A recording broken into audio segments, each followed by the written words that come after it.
20,000 บ่ฮะน้ำปลาจังเลย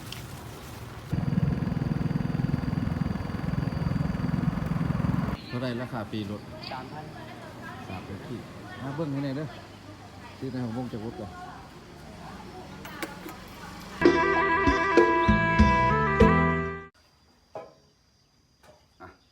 กับทักทายสบายดีพี่ๆน้องๆทางในและทางนอกเนาะทางเป็นแนวชาวไทยเฮาหรือว่าทางที่ว่าต่างประเทศคนลาวคนอยู่ต่างประเทศมื้อนี้ก็สิพาพี่พี่น้องเข้าไปเลาะเบิ่งตลาดหลักสามหน่อยๆนึงไปซื้อในผักบงกับผ้าพี่น้องมีหยังเข้าไปลุ้นไปคอยนำกันขอเป็นกำลังแห่งใจพักดัดในเด้อที่ว่าช่วยสนับสนุนเบาแปลงบ้านนาที่ไว้เป็นกำลังใจเฮ็ดคลิปต่อไปเนาะที่บอกไปหันไปนี่ช่วงนี้ก็น่าเวียกพี่น้องไปตัดพื้นว่าเนี่ยกับไม้ผ้าลำบากก็เลยไปหาซื้อผ้ากับในพักมาลงพอได้แก้ไขยามฝนเนาะไปเบิ่งน้ำกันว่าสิเป็นในตลาดหลักสามเฮาถึงแล้วบ่ได้ขึ้นเนาะไปกันเลยช่วงไปก็ได้ไปทางลัดพี่น้องเฮาเนาะเพราะว่าเฮาสิลัดไปทางคิวรถเมล์ลัดออกทางนี้แล้วก็เข้าไปหลักสามไปซื้อผ้าแล้วก็ซื้อในพักมาลงช่วงนี้ก็น่าเวียกเนาะพี่น้องมีแต่ว่าเบาแปลงสิได้อัปเดตสถานการณ์ทุกวันให้พี่ให้น้องได้รับรู้ได้เห็นเนาะทางต่างประเทศถือว่าเป็นเบิ่งบ่เป็นเบิ่งก็คอยเบิ่งคอยสนับสนุนกันไปเพราะว่ามันช่วงนี้น่าเวียกแล้วเฮาก็สิได้เอาที่ว่าตัวจริงเนาะไปตัวจริงเลยเฮ็ดเวียกตัวจริงในชีวิตครอบครัวเฮาเพราะว่ามันเป็นน่าเวียกน่างานเฮาสิพาพี่พาน้องไปผ่านสายทางของเลขที่13สายใต้คือคิวรถเวียงจันทน์คิวรถเมล์เนาะเข้าไปรัก3พุ่นละพี่น้องไปเบิ่งนำกันเนาะโซนนี้ก็ผ่านคิวรถเมล์ถนนก็ดีแล้วพี่น้องเนาะค่อยสิไปแยก4แยกไผ่แดงเนาะแยกไปทางลงไปตลาดรัก3เข้าไปซื้อผ้าแล้วก็ได้ผักบงพาพี่พาน้องไปลุ้นไปคอยเบิ่งว่าสิเป็นอะไรถนนหนทางก็ตัวนี้ก็เลขทางสายทางเลขที่13สายใต้มุ่งหน้าไปนี่ก็ขึ้นนครหลวงเวียงจันทน์พี่น้องสายทางเสมอนี่ก็ถือว่าละเอียดแล้วเนาะให้พี่ให้น้องได้เห็นแต่ว่าการไปกันมาเนาะเข้าไปตลาดจะดีจะได้รถขนส่งเลยนี่ตอนนี้ก็เวลา6 โมงยัง35 นาทีพี่น้องสิมาแยกตัดภาพไปตลาดหลัก3อยู่4แยกหลัก4หรือว่าไผ่แดงเนาะอยู่นี่แหละรถก็บ่ติดช่วงในสัญจรตอนเช้านี่บ่ติดตอนซอยก็บ่ค่อยติดพี่น้องอยู่ตะแคกเฮาเนาะแข่งขมวนเฮานี่บ่ติดบ่คืออยู่ละครหลวงเวียงจันทน์นี่อยากจะติดเนาะวันนี้ตัดภาพไปทางด้านหลัก3เลยเนาะพี่น้องเฮาพาพี่พาน้องเข้าตลาดหลัก3ก็ไปซื้อในผักลงผักบงพอได้ไปเกไข่ยามฝนเนาะยามเฮ็ดนาพอได้ขายผักบงแดงลูกศรสีแดงนะครับไปเบิ่งนำกันเนาะเราเลาะแถวตลาดหลัก3ก็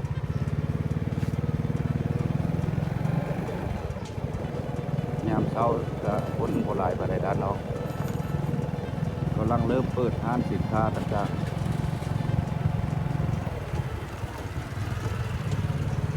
บางร้านก็ยังบ่ทันเปิดเดี๋ยวนี้5 โมงบ่ายตลาดหลัก3ก็เฮ็ดใหม่นะเฮ็ดใหม่แต่มันเครื่องฝ้าของดงบ้านนอกก็บ่อยากค่อยมาภาพสีมันสูงเนาะ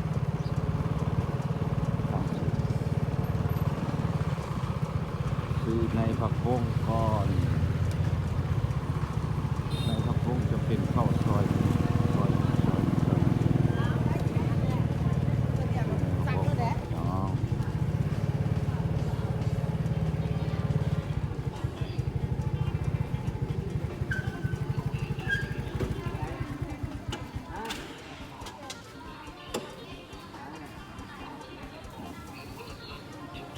เท่าไรราคาปีรถ 3,000 3เป็นที่เบิ่งให้หน่อยเด้อซื้อในของวงจักรวุฒิก่อนเข้าในซื้อในผักบงหน่อยหนึงก่อน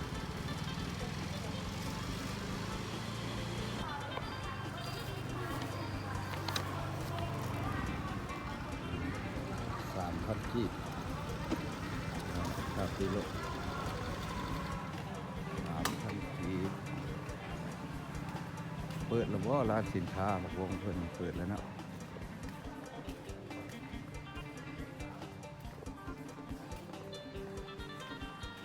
ผักบงก็สิเป็นในผักบงไทยฮะของเราบ่ทันเฮ็ดได้ในไทยนะแนวปลูกแนวพันธุ์น้ำกัน10,000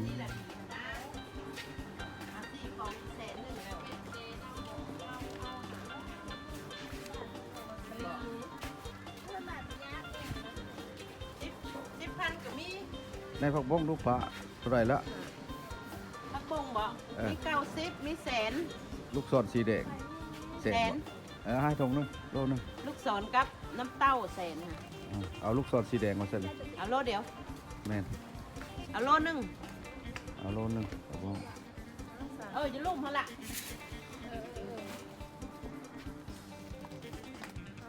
อ๋อ มาพี่ đâu phải ẩu เอาผักบง พี่ เอาเหล้านะ อัน เอาบ่ ในอันมักทั่วปลูกออกคักได้เจ้าเอามาสุดนี่มาซื้อบนเขามาซื้อ ถั่วเลย มักทั่วกระป๋องมักทั่วยาวหั่นน่ะออกทุกเม็ดเลย เนาะ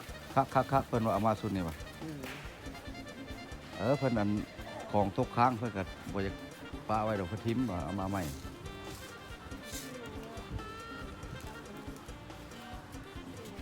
ใส่ถุงให้ได้ไอ้ใส่ถุงยางเอาโลเดียวคั่นละ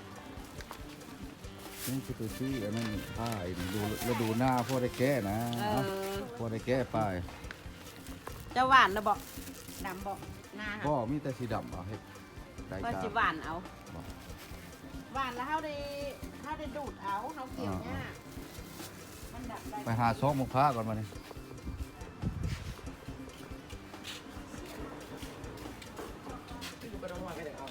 นะ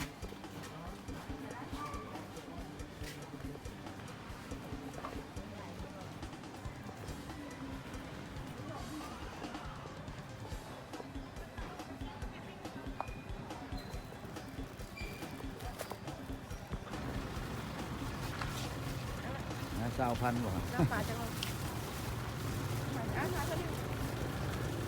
ฮะโอ้กินกับปลาดุกพันแหละตัวพันนี่จะซื้อน้ำปลานี่แหล้วเพิ่นตื่นให้เดี๋ยวว่าแปลงกินกับปลาพี่น้องเอาปลา ขายเป็นปลาดุกปลาดิบยาวใหญ่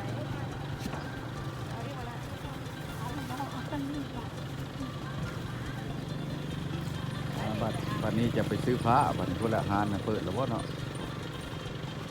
หานจีนเด้ซื้อผ้าหานจีนเด้ขายผ้าราคาส่งมันบ่มีผ้าพันเฮ็ดราคาพี่น้อง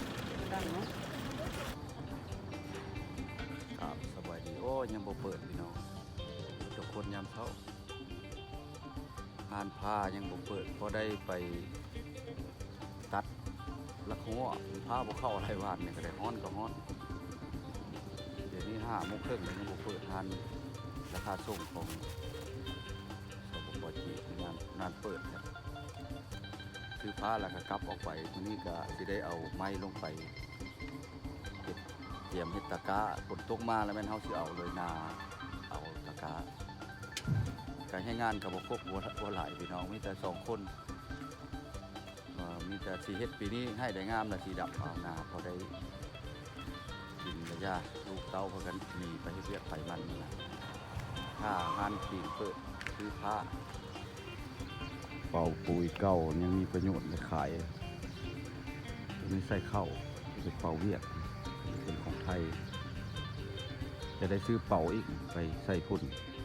เวลาเฮาลงผักมื้อนี้สิลงผักบงแต่ว่าสวยไว้ยามเลยเนาะ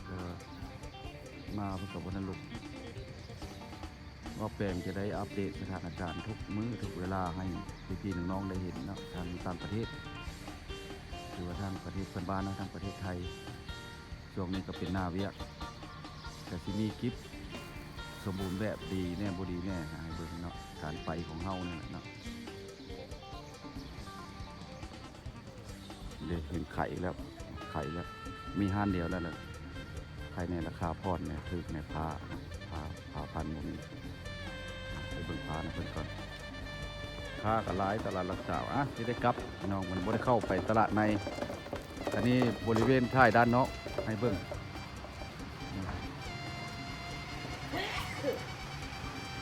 ดับก่อนบัดนี้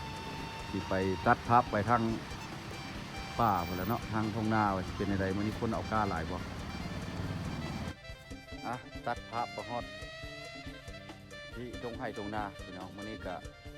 พาพี่พาน้องเลาะตลาดหน่อยหนึงเพราะว่าถ้าว่าแหลมละหัวแล้วก็สิเอาละหัวออกมาหมายตะกร้าซักตะกร้าไว้ยัดปุ่นมาแล้วเฮาสิลงกาเนาะก็มีตัวดีแน่บ่ดีแน่เนาะเก็บก็ได้แต่ว่าไปใส่มาใส่บ่แปลงก็สิได้รีวิวให้พี่น้องได้เห็นเนาะสิเป็นทางพี่น้องทางต่างประเทศเนาะช่วงนี้ก็เป็นหน้าเวียก็บ่ได้สู้ไปถ้ำไปภูไปผาหลายเนาะมีแต่สิไปถ่ายบุญบั้งไฟวันที่25บ้านท่าแก่เนาะพระเข้ามาเป็นกำลังใจในเด้อพี่น้องชาวไทยเฮาหรือว่าทางต่างประเทศฝากพ่อแม่เข้ามาเป็นกำลังใจคลิปนี้ก็สิได้ไปก่อนพี่น้องขอบคุณที่ว่าติดตามเก่าติดตามใหม่เนาะเข้ามาเป็นกำลังใจที่ให้พ่อเป็นดึงมาจนมีกำลังใจมาเฮ็ดจนยืนเอาจุดนี้ไปก่อนพี่น้องบาย